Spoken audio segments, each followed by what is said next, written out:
shadow hunting me. I must hurry. My name is Daniel. I live in London at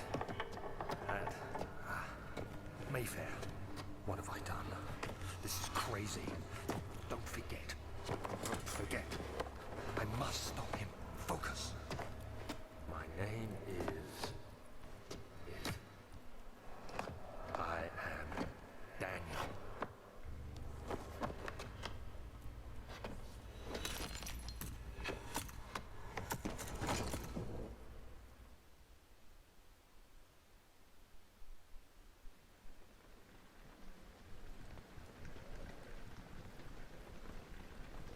Hey guys, my name is Eldronia, and today I'm going to give you a little guide on the game Amnesia The Dark Descent.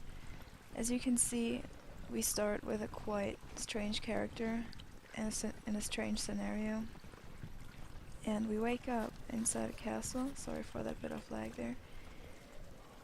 In a surprisingly light area, given that this is actually a horror game.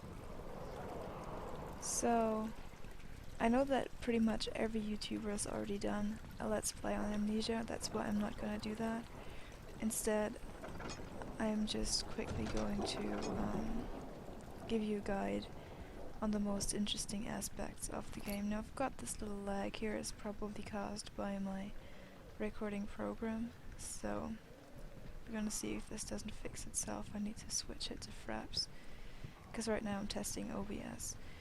Now, to begin with, we have the controls, which is WASD keys to move. We have Q and E to kind of lean over, which is used later on in the game to just check out corridors if you don't want to go outside. You can use left mouse to interact with objects, and as the game already tells you, you can press R to rotate it, and you can right click to throw it. Then we have control to kind of crouch, we have shift to run, I'm not sure that works yet, and we have spacebar to jump. On tab we can access our inventory, or we can see the health bar, our sanity, tinderboxes, oil, and our journal. We have notes, diaries, and mementos. Now, our first memento is to follow the liquid trail and find its source. The liquid trail obviously being that kind of like watery stuff that comes off. It's not on the ground everywhere, but I'm not sure why it says we should follow that stuff. I have a little breakdown here, which happens quite a lot in the beginning when he's just waking up.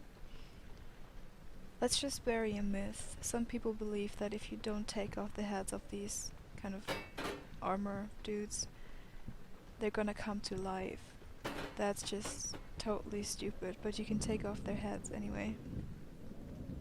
But yeah, just to clear that up, guys, the heads, they don't come off, no matter, like, they don't come to life, no matter whether you take the heads off or not. So in the beginning, the game actually gives you a lot of time to get used to the game. You can simply take your time and explore everything. There is nothing really bad going to happen, and if you feel like there is, just take this broom with you. If it doesn't fall over.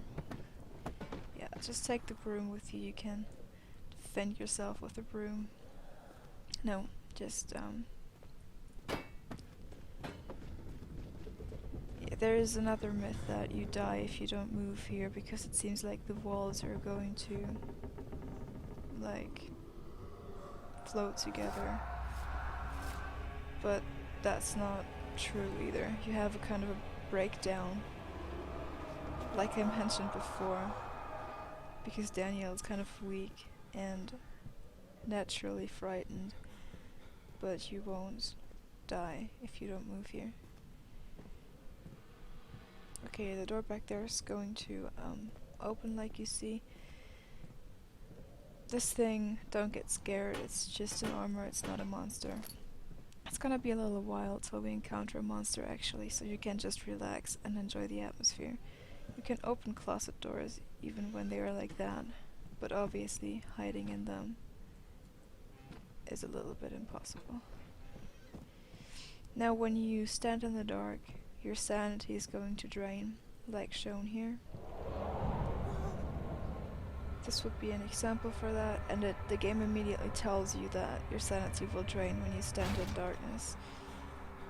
So what happens when your sanity drains is that this is changing from crystal clear to a slight headache, and then to, I don't even know, like a bad headache or something. And then to 3 dots, and once the 3 dots happen, you are in danger of kind of collapsing on the ground. And when that happens, you expose yourself to monsters because you can't do anything anymore unless you use your lantern. And when you do that near a monster, well, you're dead. So in the future we're gonna work a lot with torches, like this one. You can use your tinder boxes to light them, but we're not gonna do that here because it just doesn't make sense. When you enter rooms, it always makes sense to check the shelves for tinder boxes and other stuff. There's often stuff like behind things, not in this case, but often there is, or like behind those boxes. Just move them around and see what you can do. In general, this is a lot of exploration in this game. And yeah, if you want to have a safe spot to hide, for example, if there was a monster, you could just move in here and close the door behind you and like hide in a corner underneath the stairs. So you can leave those doors open, but sometimes it just does make more sense to close them again because you never know where monsters will come from. And we can't move there because the tunnel collapsed. Instead, we have to move here where we can already see the lantern there falling down. You can find another tinder box in here, and then you can just pick up the lantern, and from now on you can use F to pick it up, or like to use it and to get some light in the dark places. It's quite useful, but I would advise you to not use it a lot in the beginning, because when you use it a lot in the beginning you run out of oil, and you really need to save your oil for the future, because there's going to be areas with no torches to light and nothing.